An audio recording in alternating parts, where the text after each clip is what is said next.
We might do that. Okay, we are doing our second session with Dave Veldkamp of Allendale, Michigan, a 20-year Navy veteran, and we've made it about 2/3 of the way through his career at this point. Now, in the previous session, he was talking about serving on different ships, first a corvette, then a patrol craft, and then a destroyer, the USS Gonzalez. Can you talk a little bit about what's the difference between serving on each type of ship, doing the things that you were doing? The different ships have a vast different missions that the ships can do. To start off with the frigate, the corvette, it's 453 feet long, so you have a pretty big ship, most bigger than a lot of ships that people go on.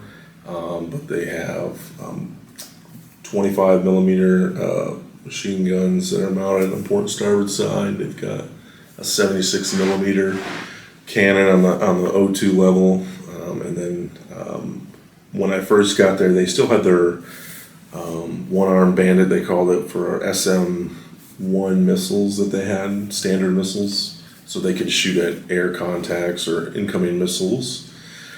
And then we also had the capability, so you have air, surface, and then you have subsurface. You've got your torpedo tubes, port and starboard sides, and then you also have a CWIS mount, as well as 50 caliber machine guns and 240 M60 machine guns all throughout the ship, and you can also do a grenade launcher. So you have a lot of armament on that. And then as a patrol craft, it's a small gunboat basically. So all machine guns from 50 caliber machine guns on dual 50 cal on port starboard side, bridge wings, you have 240 machine guns on the bridge wings, and then you can mount other 50 cals back aft on the ship, or a grenade launcher.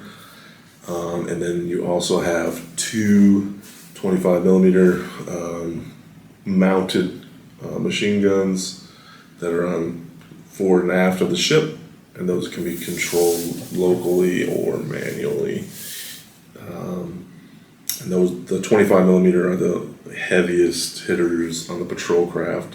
Not as much as a frigate, and then a destroyer is bigger than a frigate. The Gonzalez I was on was 505 feet long.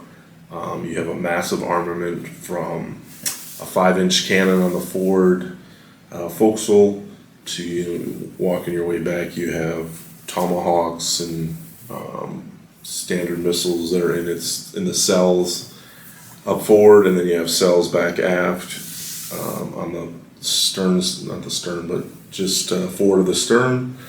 And then you also have CWIS mounts on the destroyer, and then you also have 25 might be, I think, and then you also 50 caliber machine guns can be mounted all throughout around the ship. So what is a CWIS? CWIS is close-in weapon system. It's a 20 millimeter Gatling gun. Basically, it's for air defense, for any incoming missiles that are coming to the ship. You could use it for surface warfare, for short range weapons at like small fast boats that might be coming at the ship. It's pretty accurate, and it shoots a lot of bullets very quickly. So destroyer has surface warfare, air warfare, strike warfare. It also has subsurface. You also have torpedo tubes, and then Can you do anti-submarine warfare? Anti-submarine warfare with that as well. You can also do a lot of collections and different other stuffs that collection of intel and stuff. So it can do a lot. So, and then also from a destroyer down to a patrol craft, the size of personnel, so a patrol craft has 25 plus, up to 30, 35 at the max or so, I forget. A frigate's had about 200 crew plus an air det, so about 250-ish. And then a destroyer can have up to, I don't even remember, like over 250, 300 people. So the responsibility depends on how many people personally you had. So like on a patrol craft, I only had like six to nine people in the operations department, and we did everything. Everybody did everything, from line handlers to manning the boat deck to gun quarters to bringing in the ship, getting the ship underway. Every facet of every operation, everybody did something. As in, then on a frigate, you're more specialized in what you do. As an operations specialist, you're in the department, worked in the Combat Information Center. There was a CIC on a patrol craft that was super tiny, but on a frigate, you're about 15 to 20 OSs if you're fully manned. And you're working in CIC, you have all the different watch stations from surface radar to the air radar to plotting the ship's position, and different logs and different tactical and strategic planning and stuff. So you're rotating between those stations. As I was a junior OS on a frigate and then onto a destroyer, actually back to the frigate. Then you're also involved with other operations outside of CIC. So for me, entering and coming out of port, I'm either in CIC or I'd be up on the bridge. And then you also have your duty sections in port. Everybody stands duty except for like the captain, the XO, and the CMC, the triad. And then What's the CMC? Command Master Chief is he's the highest enlisted representative on the ship. So I would do some line handlers. Sometimes I'd want to get a break from CIC, go topside while we're pulling into port, so you can see everything. But that was very few and far between. And then on a destroyer, I was always in CIC for my watch stations. As I got higher up in rank, I made first class on the patrol craft, and then first class. Then I made chief on the destroyer. So I was always in CIC, making sure my OSs were doing their work. As I was coming to a new platform, I was learning all the new watch stations on the Aegis platform. There's an Aegis weapon system that all those things are integrated into one central thing, so that way we're talking to each other and everything's working smoothly.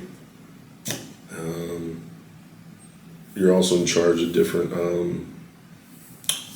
my OSs, we'd be in charge of different spaces on the ship, just like the frigate and the patrol craft. We'd have to clean different locations, preserve, paint, fix things that might get broken or something like that. That's with the destroyer, and then I can move on to after that. Okay, well, let's talk a little bit. So in terms of following your story, we got you onto the destroyer. You were there between early 2015 and early 2017.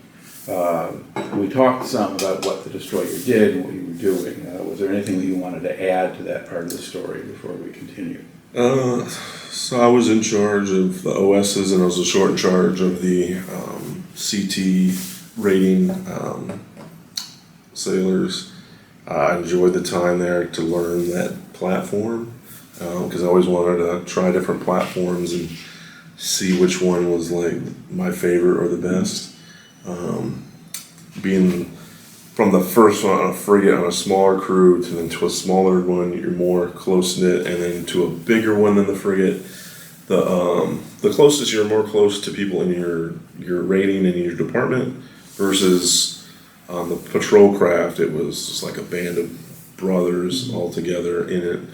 And then on a frigate, you're really pretty close, but not as close as the patrol craft, but closer than a destroyer.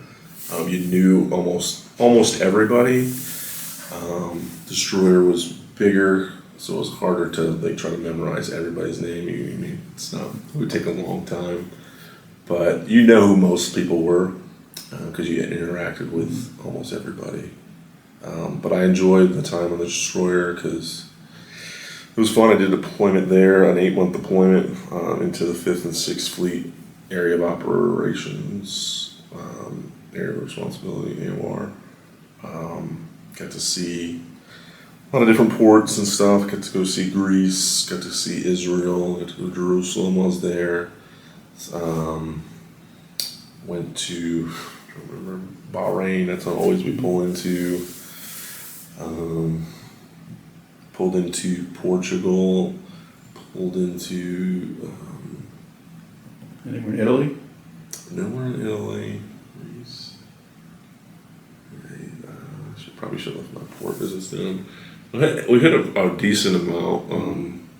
The first deployment on the frigate was a lot. I think it was 10 or 11 the first one, and like 9 to 10 on the second one. So return, it was a decent amount of port visits, which was great, because port visits were like slowly decreasing as the years went along, as more and more threats were becoming more relevant. But we did get to get some good R&R and see different things I never got to see. So Now, when you're going ashore in these places, were there any places where they were basically hostile to Americans? Or? So you pull into like Bahrain, there's a base, our naval base is there, that we have, that was safe. There's always a threat anywhere you go, but I would say when you pull into like Middle Eastern countries, the threat is higher than it would be in like Europe. There's still a threat in Europe, there's still a threat in like the Asia area. Some people are trying to, hurt U.S. military if they're not for terrorist wise, but they take precautions for making sure you're out with a buddy, you're back at a reasonable time. If you spend overnight, they know where you're staying at, which room you're at. So if something happens, they know where to go. So. Okay. All right. So once your tour on the destroyer ends, now we've gotten into early 2017. Now what do you do? So after I left the Gonzalez, I had orders to a float training group, Norfolk, where everyone learned how to go train sailors on the harpoon weapon system and how to shoot the harpoon weapon system effectively. What is the harpoon weapon system? So the harpoon weapon system is a surface-to-surface missile that can shoot over the horizon at another surface vessel, so another combatant. So like any of our threats, if we went to war, that's one of the things in the arsenal that we could use to take out another ship, and basically battleship, but with a missile. So you're training sailors on the destroyers and the different cruisers in the Norfolk, and then I also train other ships over in Rota, Spain, the destroyers that we have over there. So we would train the strike teams on the harpoon weapon system on surface warfare, and then also the fire controlmen that were in our office, they trained on the Tomahawk land attack missile and how they're working together. Okay. So when you're in Norfolk, are you staying on shore someplace on the base, or are you on a ship? Or? Yeah, so Float Training Group Norfolk has a building on Norfolk's base on shore. So you just go to the building every day unless you had a mission on a ship. So if we had to go out and train the sailors that day or for that week, we would just meet at the pier and then go on the ship and train sailors. But we had our own office with our own computers and desks and stuff that we could go, and it was a great time to recharge the batteries after being on the patrol craft and then back to back to the destroyer, where I did 4 deployments in 5 years. So it was much needed time to see my boys. Went through a divorce during that time in 2016, and then it finished in 2017. And then did that for 3 years at Float Training Group Norfolk. It was greatest command with the most time off, but also the greatest people that you got to work with at a senior level, leadership level, because the majority of the people there were E6 to E9 for enlisted, and then you had higher officers, not like super high like admirals and stuff, but you had most people were second tour dibos or lieutenant or higher up to the captain, an 06 Navy captain. And everybody was there to do the job, to get the job done, go train, and it was very rewarding. I loved it. I loved it there. I loved the people there. Okay. Now, you talked about going over to go to Spain, and then did you take ships over there or fly? Or? So we would fly over there, and then we would stay over there for however long it would be, and then we would train the ships over there, just like we would train the sailors in Norfolk on the destroyers or cruisers here. Okay. And so when you were in Spain, did they again have sort of lodgings for you on shore? Were you on ships then? Yeah, you usually stayed out in town, stay out there or on the base, and then we would travel to the base and to the ships and train there and be there for the day, and then you'd come back to your lodging, usually go work out afterwards and go get something to eat and go visit different sites out in town to see. You could go to see Gibraltar. I was there. One of my friends was stationed out there, so I visited him when I was out there in Spain, and he would show me around the local areas, and get to go to Sevilla, I think it was called Seville or Sevilla, yeah. And then seemed like that city was amazing. It was where Star Wars Episode 1 was recorded after the pod racer. So seeing that in person was really cool. And the culture was amazing. The food was amazing. So. All right. And then did you do any work at all with NATO allies, or were you just with the Spanish, or just on your own? Just with our own ships. We would train our own U.S. sailors over there. But like when we do exercises on the ships, on the frigate and on the patrol craft and destroyers, we would work with our allies in NATO. We would do different exercises together. We'd work together and integrate ships, and then do maneuvering together, different air, surface events. You do a vast array of from bringing ships into port, pulling ships out, air ops, surface ops, everything. So it was always cool to be able to integrate. And sometimes some countries would be harder to understand on the radios, but we did very fine. All right. So did you basically expect them to speak English? So everybody spoke English. It was harder to understand some than others, but some had I'm pretty sure they had translators on their bridges and in their CIC to be able to effectively communicate back and forth. So. All right. Now, from that span, are there any other particular incidents or things that happened while you're based out of Norfolk that you want to bring into the story, or is it just most of just the way of life there? Yeah, everything was just the way of life, just training. There was nothing that I was involved with that was newsworthy that I can recall. Okay. All right. So that stint comes to an end in 2020. Yep. Okay. And what do you do next?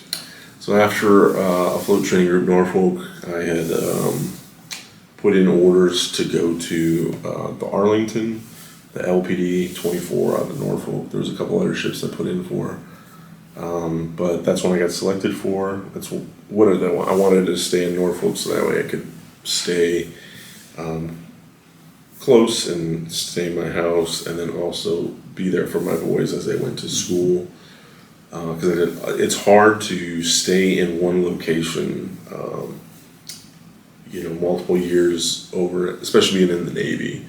Because there's a lot of people that, they go from, we'll say they started in Norfolk, and then they go to Florida, and then they want to go to California, or then they go to Washington, and then they come back, or they pick which one they like the best, and then they try to stay there the rest of the time. Sometimes you get a choice, which you get to put in for. You do get to put in, but it doesn't mean you're going to get it. So like I started in Washington State, then to Alexandria, Virginia, then to Virginia Beach, Norfolk area. And then I wanted to stay in the Norfolk, Virginia Beach area. So that way I was close to Michigan. And I was close to, there was good stability for my boys. So they could stay in school and make friends and, you know, put roots down there a little bit. But then also you're close to Michigan, so we could drive to Michigan versus being out in Washington State or California or Florida. You'd have to like fly to Michigan from those locations. So when I got to go to Arlington, I was happy. And I knew it was going to be, thought it was going to be my last ship, and I was going to retire on there. So soon after I got to the Arlington, I picked up senior chief. I was promoted to the senior chief in 2020. And then... well, what kind of ship was an LPD? What is that? So an LPD is a personnel that transports Marines from A to B, as we call it, as a taxi. You can also land helicopters on it. You can do, it's basically just for amphibious operations. For landing aircraft and launching and recovering LCACs or an LCU. You can do small amounts of surface operations because you're not like armed like a destroyer or a frigate or a cruiser. But so was amphib ops, and I had never done amphib ops for any ship's platform. We assisted amphibs in protecting them, but never operating on an amphib and doing amphib ops. So that was all new. So it was another learning curve that I had to get up to speed on a new system and new ship, new layout, learning your way around. A lot of walking, which was good. A lot of go up and down laterals. But yeah, I got there, made senior chief. My job was to train them, get us ready for eventually deployment. And you know, I just wanted to have a good last time on ship and see sailors, my sailors and our sailors advance and learn and just be successful and have a good time on the ship, because a lot of sailors will not have good experiences on ships based on leadership. They can have hostile work environments, toxic leaders. I've seen it in the past, and it's like that's not going to work. It doesn't work because, you know, just in itself, you know, you're pushing away people that are not going to want to work for you. And they'll work for you, but they're going to do the bare minimum that they have to do. And did you have, I mean, as you were working your way up, I mean, did you have run-ins with bad superiors, or you could find ways to negotiate around them? So let's see. I've seen bad leaders on the ships that I've been on. I haven't really had bad leaders over me. Other people might say different, but I just, you know, I always looked at the people that were successful before me and who are doing successful on the ship, and I would use that into my tool bag of like how I could be successful. Like, okay, this guy is studying, you know, he's doing his work, he's showing up on time in the right uniform, you know, and they're telling you that too as well. But I would just use that to help me, and that's, you know, help me in just staying on the right path to advancing and learning, and, you know, take the leadership styles that I saw from my leaders of what worked and what didn't work. I was just always just like taking mental notes of like, hey, this didn't work or this did work, for good and bad, for like disciplinary to training to how you ran your division, how you ran your department. And I would just use that. So that way, as when I made, you know, first class, because when you make first class, even as E5, you're a supervisor, but you're middle level supervisor. You're not at the bottom, but you're not at the top. You don't really make the decisions. You execute the decisions that are made for you. And then you're supervising your sailors on what you do. you're giving them direction, you're making small decisions on what they do, what they should and shouldn't be doing. Okay. Actually, it's a lot like learning how to teach well. You watch what the other people do and the ones that work for you and go there. Yeah. All right. So by the time you get on the Arlington, you're pretty senior. You're already first class and then you're chief. When you walk into a situation like that, you're going to be over a whole bunch of people, but you are still the new guy. So how do you present yourself to your team? So they already know that you're in a leadership position. You're coming there. I came there as a chief, and then made senior chief like a month or two after I got there. Actually, a couple months after I got there. So they know that you're already in a proven leadership role. I basically get turned over everything that has been done before by the previous leader of what all I'm responsible for in that division, from personnel to publications that we have, documents and stuff, then all the equipment that I'm responsible for, all the different spaces I have. So I get all that. Once I get all that, and then you basically take possession of it, of all that, and then you start, infiltrating. And I just go and I watch, and I don't try to make waves first. I set the tone as in like what I expect of my sailors to be on time, in the right uniform, at the right time, and to work and do things. But that, I'm just, besides of that, and making sure that we're getting our maintenance done and things are clean and we're ready for different events that are coming up. I'm just watching. I'm watching how people interact with each other. I'm watching how they handle themselves throughout the ship, when you're there, when you're not there, when they think that you're watching or when you're not watching, what you hear from other leaders or other sailors are telling you about them. So then I just use that, and then after, if I need to make any changes, I usually wait about a month or so, and then I'll start slowly integrating any changes I need to. So then I would just modify how things were being done, and then hold people accountable to my standards. And my standards is a high standard. I'm not asking for excellence, but I'm holding to a high standard I want them to succeed in what they do and to advance themselves. Because if you hold them to a minimum standard, they're going to do the minimum standard. If you hold them to a higher standard, they're doing more and above and beyond of what is asked upon them. So that way they stand out from their peers and they can get better evaluations, better knowledge, or their knowledge is gaining faster than if you hold them to a smaller standard. And then they advance quicker, and they do better in the long run if they stay in the Navy. And they also do better at their job because they're in a healthy environment, a great work environment, that they want to come to work and do their job. Okay. And then how much interaction do you have with officers at this point? Or do they just leave you alone? So you have a division officer that's a part of your division, and then you also, on a ship there's different departments. Like I always tell them, the operations department.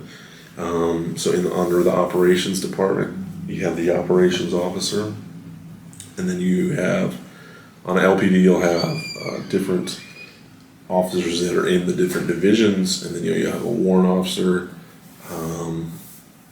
under there that's a technical expert in a certain area that they're in.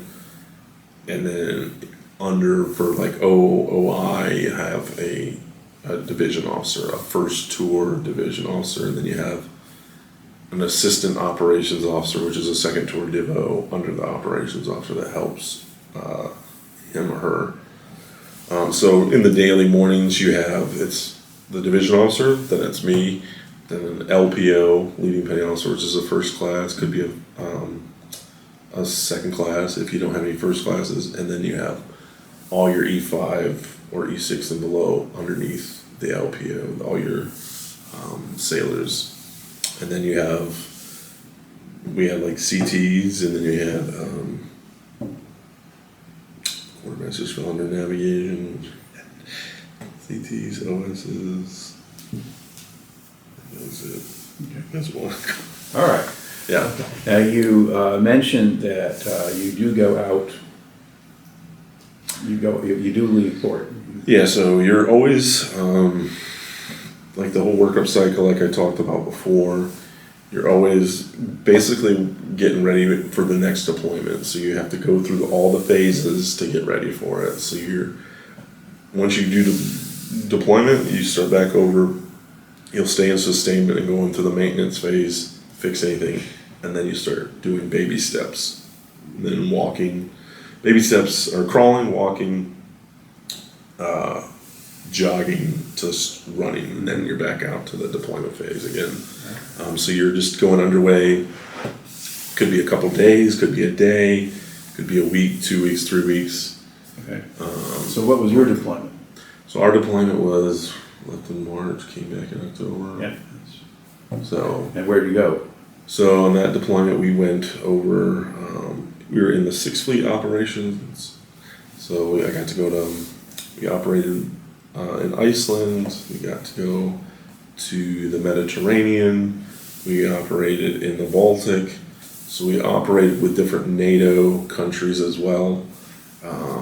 The whole thing with Russia and Ukraine had just started the month before we deployed. Mm-hmm. So we were really wondering what was going to happen to us if, when they invaded, we're like, oh, we might be going on boots on the ground with Marines over there if that ever needed to take place. So we were mentally preparing for that, and I was telling my sailors that that's a possibility, and you have to be in the mindset of that might happen. There's a lot of what ifs as an operations specialist. You're always wondering, because you're tracking aircraft and tracking ships, friendly ships, and then also not hostile, but like Chinese or Russian or Iranian. They're not our best friends. We'll put it in a light word. Mm-hmm. So you're always wondering what they might be doing if they were ever to attack us. Why are they following us? Why are their aircraft dipping down low? Are they gonna, this the day to start the war with the U.S. or is it just another flight that they're just coming out, or a ship that's just coming out to take a look and see what we're doing? Okay. Now, when you're on that deployment, you're going to different places. Were there some areas that were more tense than others? I mean, if you're in the Baltic, relatively close to Russia. Yeah, the Baltic was the very high stress area, especially with everything that was going on with Ukraine and with Russia, because they're already in a war at each other, and the U.S. was already supplying Ukraine with arms. So you don't know, like, is Putin gonna be like, okay, today's the day that I'm tired of the U.S. Supplying arms and then start attacking us? I mean, it would be a huge mistake. Just with what our capability is that the Navy and the whole U.S. arsenal has. But yeah, that was tense. The Mediterranean was, you're always tense there as well, but it was very heightened in the Baltic. Mm-hmm. So a lot of interactions that were going on at that time, both ships and with aircraft at us. So it's definitely heightened. Okay. All right. Now you're also at the end of your time with the float training group, and then you're on the Arlington. That's also when the whole COVID thing gets going. In 2020. Yes. How did that affect how you were doing things in the Navy? So with COVID, it started at the end of my time at ATG. Yeah. Like we did my last road to Spain trip. There was like 5 of us that went over there, 6, and a couple of us got really sick after we got back, and I thought it was COVID that we might have had because I was pretty sick, and it took almost a week to recover. But then, all the mandates, the masks and stuff, and the social distancing, so it affected the Navy's way of how we did business, for especially with training sailors. We wear masks when we go out to the ships. They would always space everybody out. But I mean, it's impossible for a ship to you go to a destroyer, there's 250 plus sailors on it. Like you're passing sailors in P-ways and going up ladder wells. You're touching ladder wells.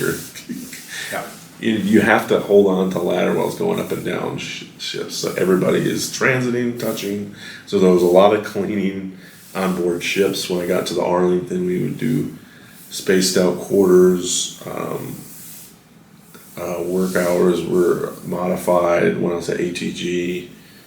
Not so much modified on the Arlington. We still came in and worked to clean and make sure maintenance was done and getting ready for the next event that was on the schedule. But it was definitely, there was a lot of page 13s, like where you couldn't go. And how long did that go on?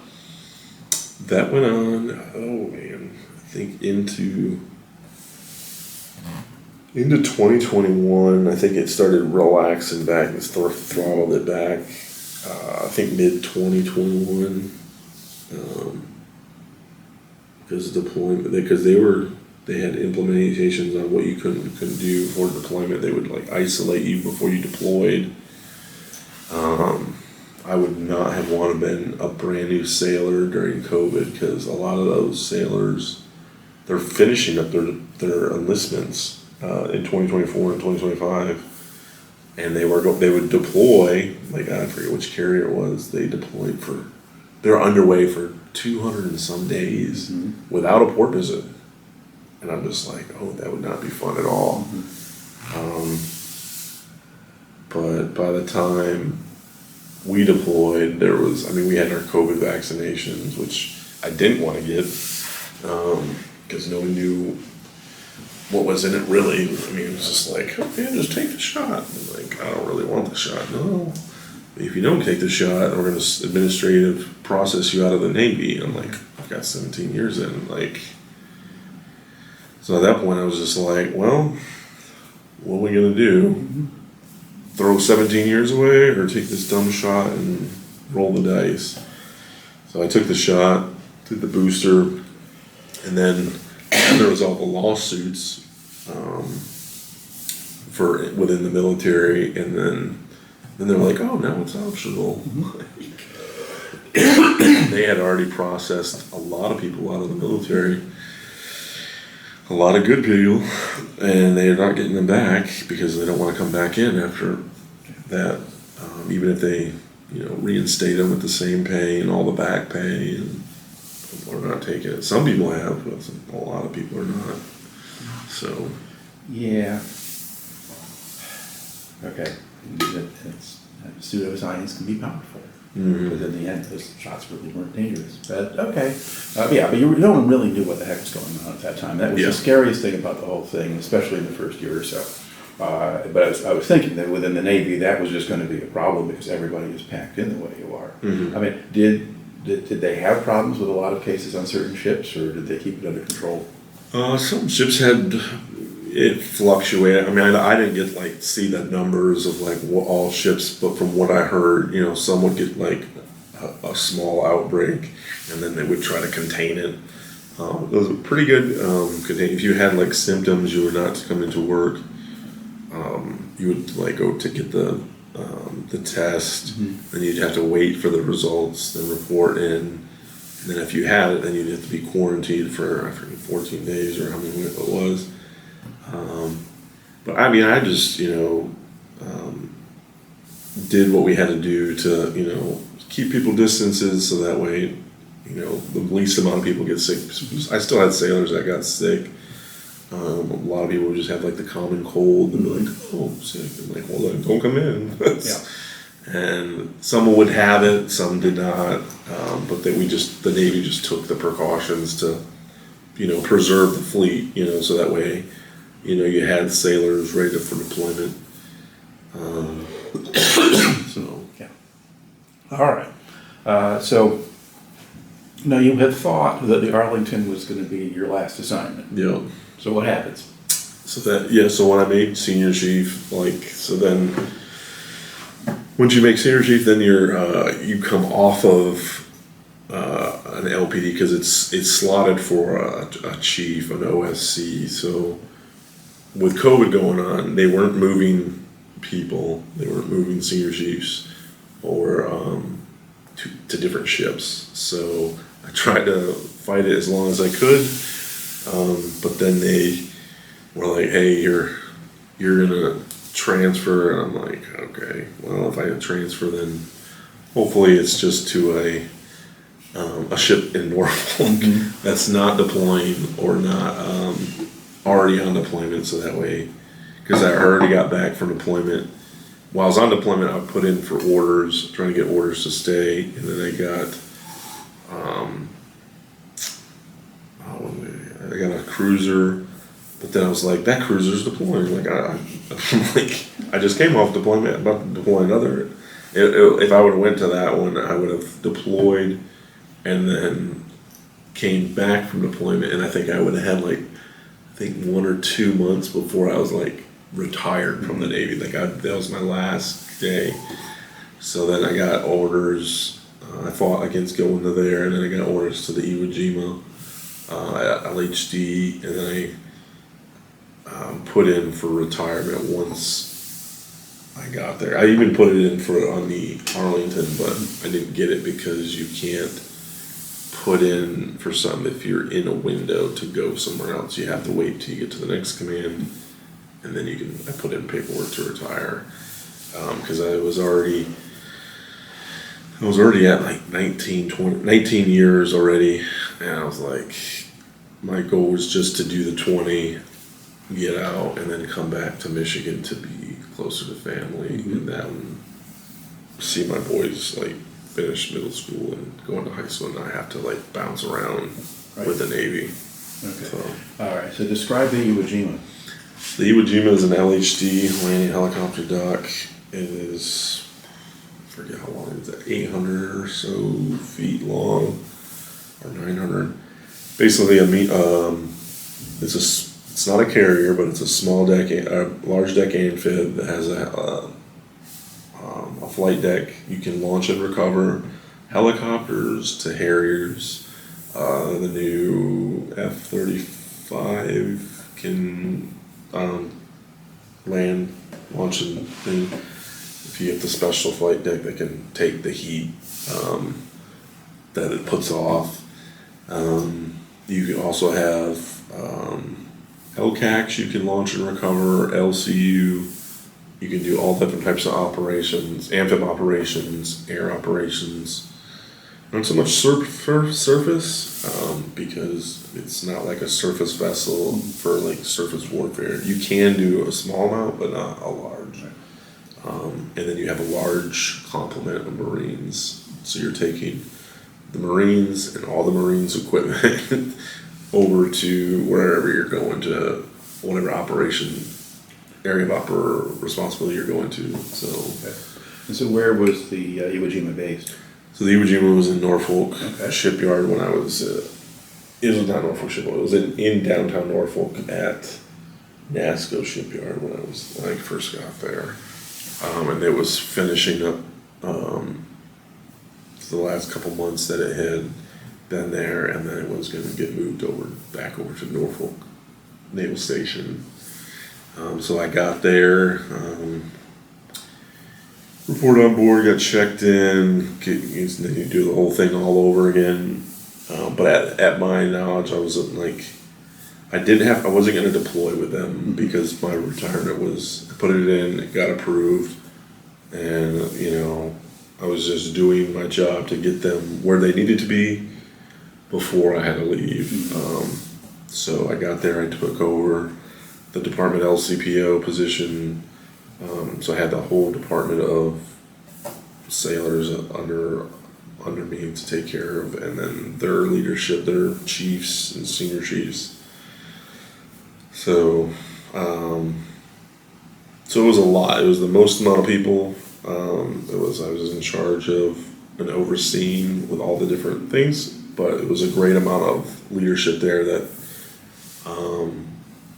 were there to do the job. They weren't just there to, pass time. Everybody was pulling their own weight and doing what they needed to do, training their sailors, getting the ship out of the shipyard into Norfolk Naval Station, and then started workups to get ready for deployment. Did you have to learn much new there, or was your experience enough that you really pretty much understood what was going on? So I knew all the basic things with personnel. That wasn't new, except for it was more people. The systems were some were same, some were different, some were new. So I would focus on the stuff that was new to me, and then the ones that I didn't know about, and I would just refresh my knowledge. It was nice to be able to. I wasn't the divisional guy with the division. I was overseeing the divisions and making sure that they were doing stuff. So like their own chiefs and then their sailors needed to know into the weeds of their own stuff, of equipment and personnel. It funneled up to me, the operations officer, the assistant operations officer. And I was still gaining knowledge in what they all did, but it wasn't to the point where I had to know everything intricately. If I was deploying with them, and I knew I was going to deploy with them, then I would have been a lot more into the technical and details of everything, especially in CIC. I would have known it because I would have to stand watch there. But over, 19 years of knowledge from everything from comms to radars, I knew the fundamentals and the basics of all that. So it was just a new CIC, Combat Information Center, and just some new equipment. I knew how it all integrated together with different ships. So it wasn't too hard for me. But it was definitely fun because I never had been on that platform before.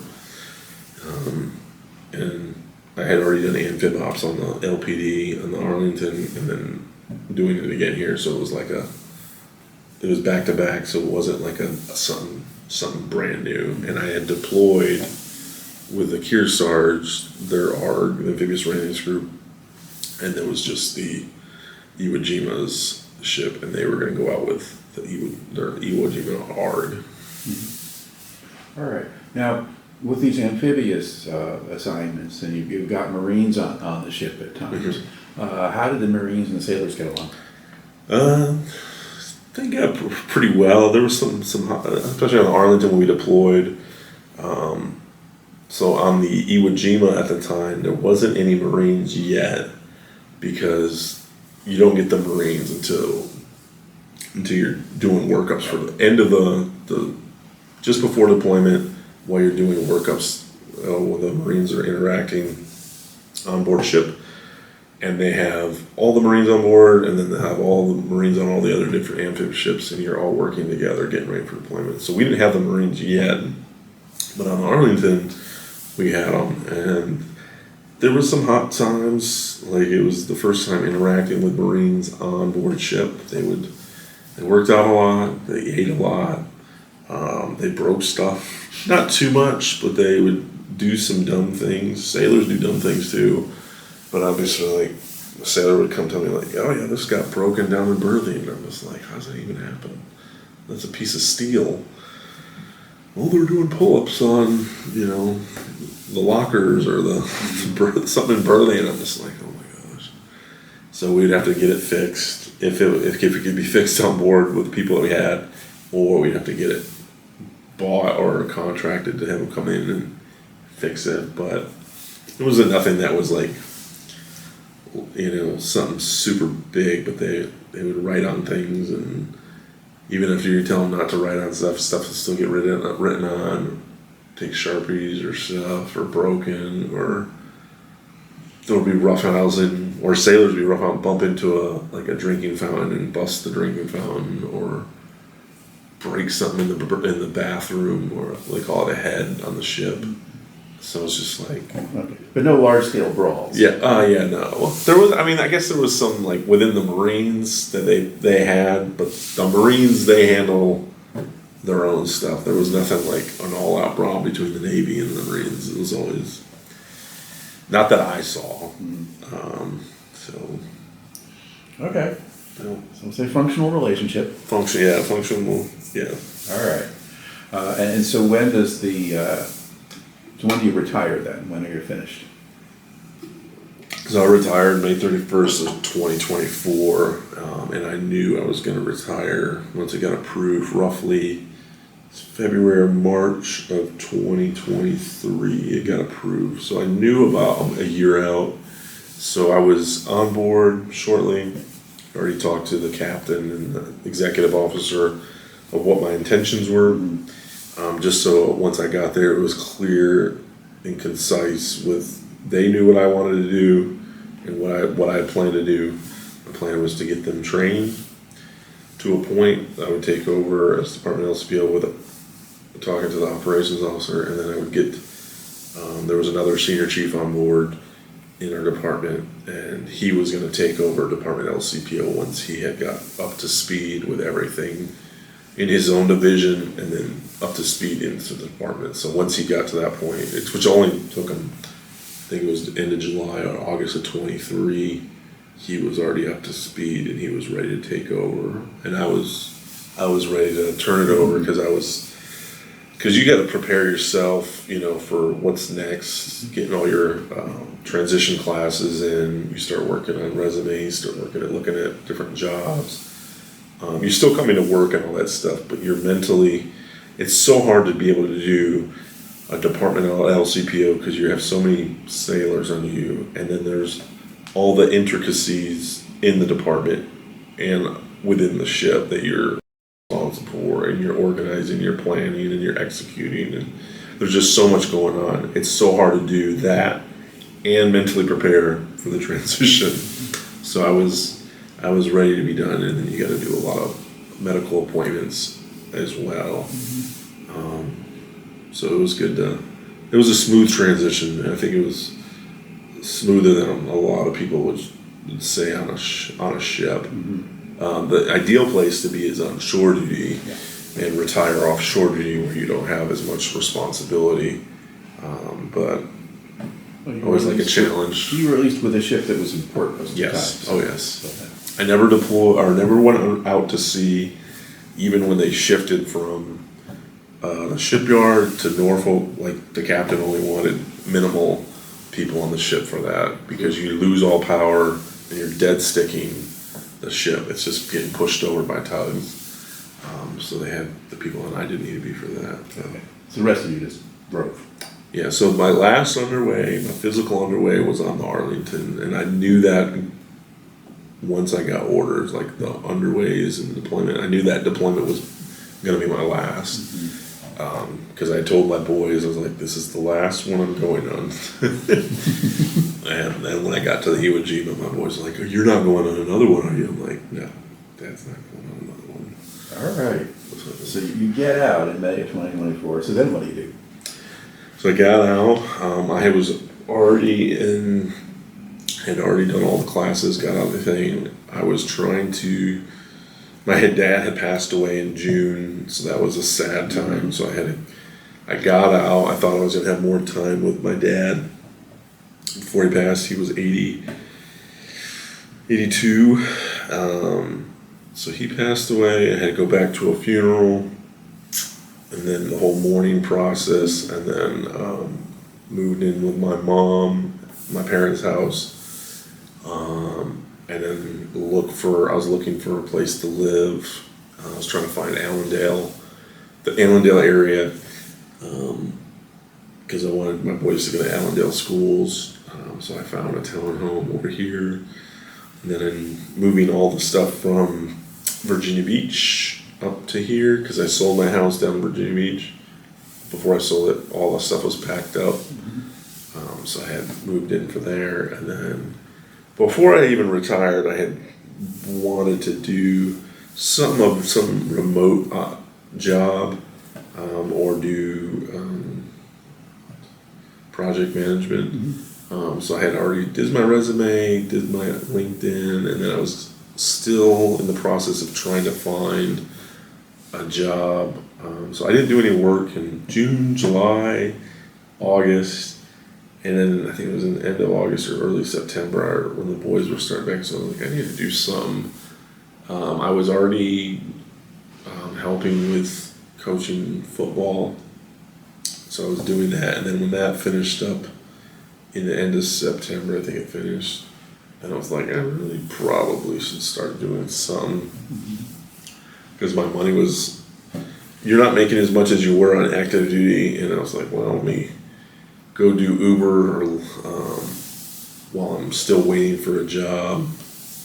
And I still don't have any, I mean, I could have gone and worked at any place just to fill up, to do a job, but I wanted to do something that I controlled my time so that way I could be there for my boys, because I've always gone deployments or like whenever the Navy said, hey, jump, and you have to jump.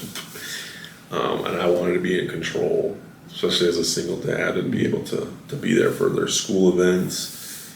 So I was just holding out to try to find the right job, and then eventually got hired in January, and then I've had to wait until just this past month, in July, and then I started training, doing that.